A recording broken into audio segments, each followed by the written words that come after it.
ሰላም ጤና ይስጥልን የጄኤምኤም ቴሌቪዥን ተመልካቾቻችን ከጄኤምኤም ቴሌቪዥን የጄኤምኤም መረጃዎቻችን እናንተም ድረስ በሳል ላይ እንገኛለን። በቅድሚያ ማርስ ዜናዎች የኢትዮጵያ ሙሉ ወንጌል አማኞች ቤተክርስቲያን የደቡብ ምስራቅ አዲስ አበባና አካባቢው ክልል አምስተኛ ዙር የተተኪ ወጣት መሪዎች ስልጠና ተካሄደ። በማዕከላዊ ኢትዮጵያ ክልል በሃዲያ ዞን በሆሳና ከተማ የደቡብ ሆሳና መሰረተ ክርስቶስ ቤተክርስቲያን የማረሚያ ቤት ጉብኝት መርሃ ግብር አካሄደች። በመሪ ብርሃን መሰረተ ክርስቶስ ቤተክርስቲያን የቤተሰብ ፍቅር ተሐድሶና የጋብቻ ቃል ኪዳን የማደስ ቀን ተካሄደ። ከውጭ በደቡብ ኮሪያ ደቡብ ምዕራብ አካባቢ በተነሳ የሰደድ እሳት 4 ሰዎች ሲሞቱ በሺዎች የሚቆጠሩ አካባቢያቸውን ጥለው ተፈናቀሉ። መረጃዎቹን ኢየሱስና ያስ ወደ እናንተ ያደረስኩኝ አብራችሁ ቆይታለሁ። አብራችሁኑ ነው።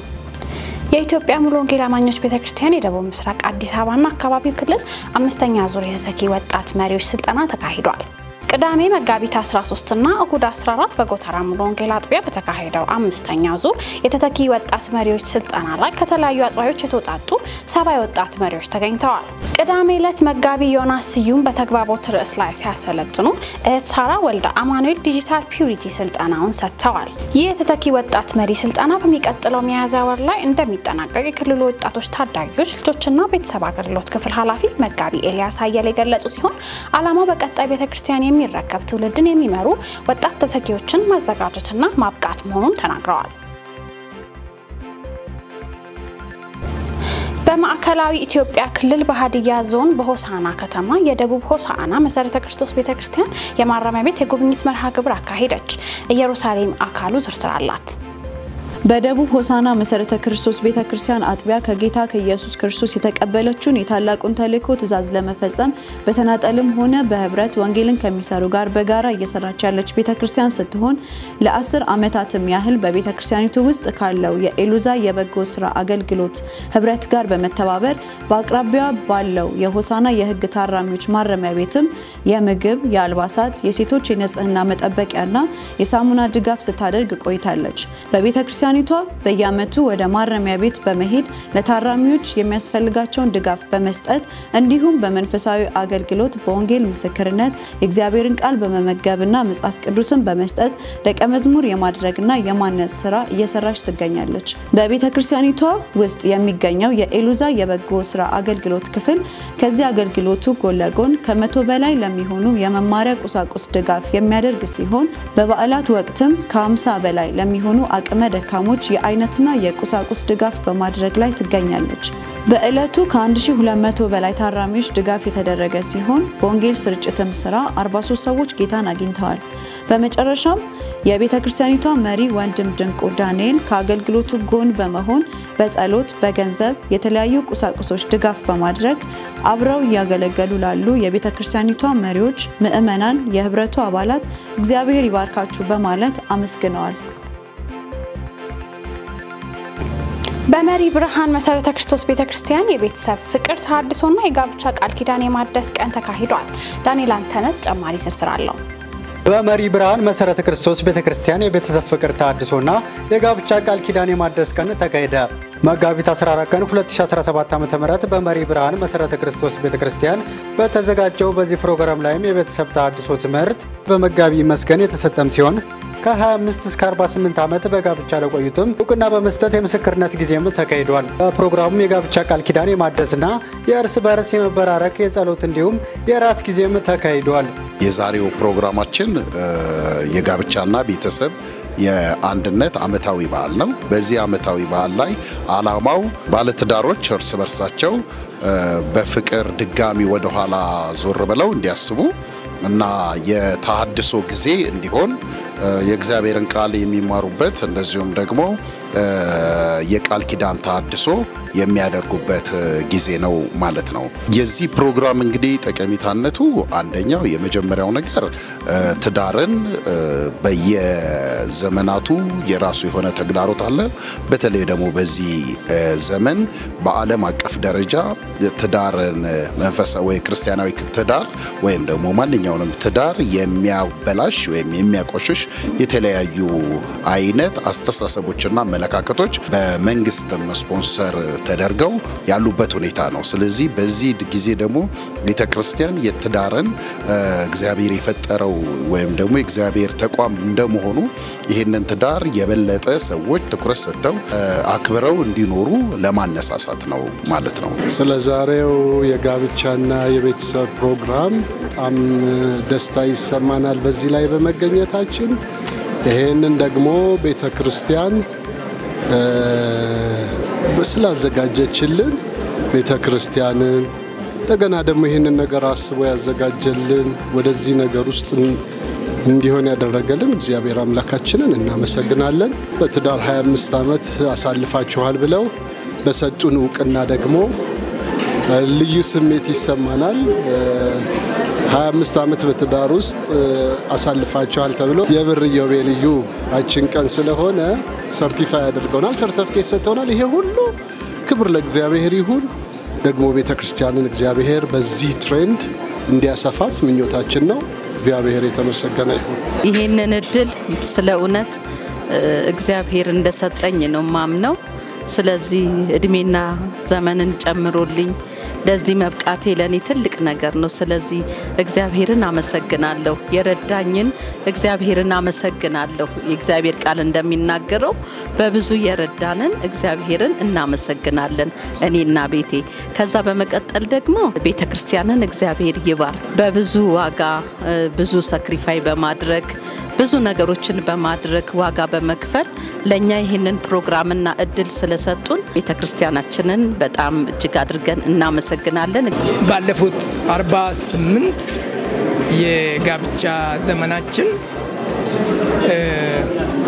ክፉም ደግም ጥሩ የሆኑ ጥሩ ያልሆኑ ሁኔታዎች ነበሩ። እንደዚሁ ደግሞ ተተኪዎቻችን ወይንም ልጆቻችን በተመሳሳይ መልኩ በሚያጋጥማቸው እንቅፋት ሁሉ እግዚአብሔርን ያመሰገኑ በመቻቻል ዘመናቸውን እንዲገፉ ይሄንን መልእክት ለማስተላለፍ ፈልጋለሁ። እግዚአብሔር ይመስገን 48 ጨርሰን 49ኛ ስንጀምር የምናስተላልፈው መልእክት ለአዲስ ተጋቢዎች እንዲህ ነው። መልካም ጊዜም አለ፣ ክፉ ጊዜም አለ። የደስታ ጊዜም አለ፣ የሐዘን ጊዜ አለ። ቀና ብሎ የመሄድ ጊዜ አለ፣ የመግባት ጊዜ አለ። ይሄን ጠብቆ መግባት ያስፈልጋል። አዲስ ተጋቢዎች ደግሞ መቼም ልብስም አዲስ ቢሆን ጫማም አዲስ ቢሆን እስኪለመድ ጊዜ ይወስዳል። በዛ ሁሉ ውስጥ ተስፋ ሳይቆረጥ እግዚአብሔር በሰጣችሁ ጸጋ መቻቻል፣ መደጋገፍ፣ መታየትና ርቆ ለመሄድ የማሰብ የመቁረጥ የመጨከንን ነገር ያስፈልጋል ብዬ አምናለሁ። እንግዲህ መሪ ብርሃን በብዙ አመታት ይሄንን ስታደርግ ቆይታለች። በርግጥ አምና ካቻምና ሳይሳካ ቀርቷል። ዘንድሮ ግን ተሳክቶ በእንደዚህ ሁኔታ እንድናሳልፍ ሆኗል። ይሄ ደግሞ የሚሰጠው ትምህርት ላገቡትም ላላገቡትም የማነሳሳት ስራ ነው የሚሰራውና በጣም ደስ ብሎኛል። ደስ የሚል ጊዜ ነው ያሳለፍነው። ለዚህ ሁሉ ጌታ ክብሩን ይውሰድ ማለት ፈልጋለሁ። በዛሬው ፕሮግራም እግዚአብሔር እኔ በብዙ አስተምሮኛል። ኒና ዮናስ 18 አመት በትዳር ቆይተናል። ዛሬ እግዚአብሔር እውነት በብዙ ነው ያስተማረኝ። ቤተክርስቲያናችን አመታዊ የጋብቻ ፕሮግራም ባዘጋጀችበት በዚህ ዕለት እግዚአብሔር ከዚህ በፊት ካደረኩት ላይፍ በላይ ቤቴን ትዳሬን ፎሎ እንዳደርግ እንዳይ ወደ ኋላ እንዳይ ማስተካከለውን ነገር እንዳስተካከል እግዚአብሔር በቃሉም በብዙ ነገር ተናግሮኛል። የእግዚአብሔር ስም የተባረከ ይሁን። ዛሬ በተደረገው የጋብቻ ፕሮግራም እጅግ በጣም ደስተኛ ነበርኩኝ። እግዚአብሔር በቃሉ አስተምሮናል። ከ3 አመት እስከ 48 አመት በትዳር ጋብቻ ውስጥ የደረሱ ሰዎችን አይተናል። እግዚአብሔር በብዙ ሲመክረን በብዙ ሲነግረን ነበረ። እግዚአብሔር ብዙ ኃላፊነቶችን ሰጥቶናል። ከነዚህ ኃላፊነቶች መካከል ደግሞ ትውልዳችንን እንዴት ማስቀጠል እንዳለብን በቤት ውስጥ ልጆቻችንን እንዴት ማሳደግ እንዳለብን አንዳችን ለአንዳችን እየተቀባበልን ከዚህም ባለፈ ደግሞ እየተከባበርን ባል የመሪነትን የተንከባካቢነትን የኃላፊነትን ድርሻ ሳይለቅ ሚስትም ደግሞ በቤት ውስጥ የሚስትነትን የእናትነትን ድርሻ ሳትለቅ እንዲሁም ደግሞ የእህትነትን ድርሻ ሳትለቅ እግዚአብሔር በሰጣት ነገር እንድትኖር እግዚአብሔር አስተምሮናል።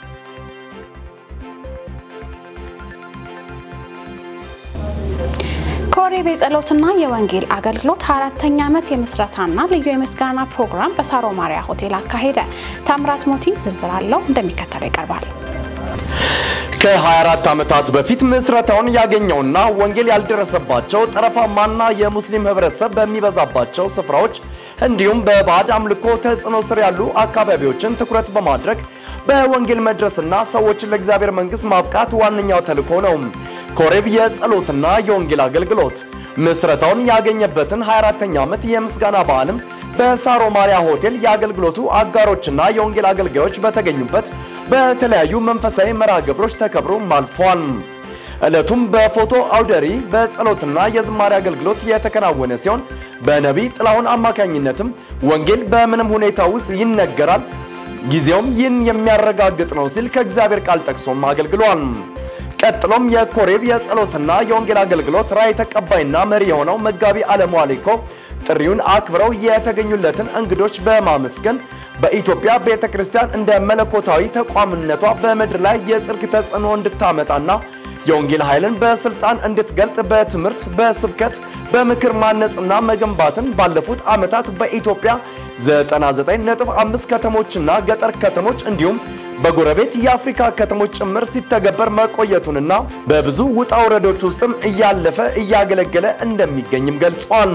ቀጥሎም የተለያዩ አገልጋዮች ስለ መጋቢ አለሙ አሌኮ ምስክርነታቸውን እየሰጡ ሲሆን መውጣትና መውረድ ሳይበግረው በጽድቅ በፍቅር ያለውን በመስጠትና በጽናት ላለፉት 35 ዓመታት እያገለገለ የሚገኝ አገልጋይ ነው።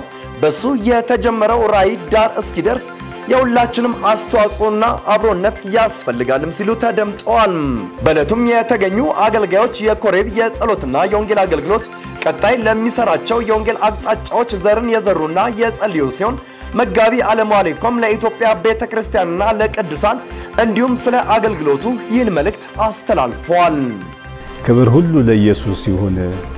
ጌታ ስለረዳኝ እድሜን ዘመንን ስለሰጠኝ እነዚህን ያለፉት 33 ዓመት በእግዚአብሔር ጸጋ ያሳለፍኳቸው የአገልግሎት ዘመናትን በሚመለከት የምስጋናና እንደገናም የኮሬብና የጸሎት የወንጌል አገልግሎት ትናንትናና ነገ በሚል ርዕስ አውደ ርዕይ ዛሬ ተካሂዶ ነበርና በዚህ ፕሮግራም እግዚአብሔር ድንቅ ነገርን አድርጓል። በጣም ጥሩ አምልከናል። ጥሩ የሚገራርሙ ምስክርነቶችን ሰምተናል።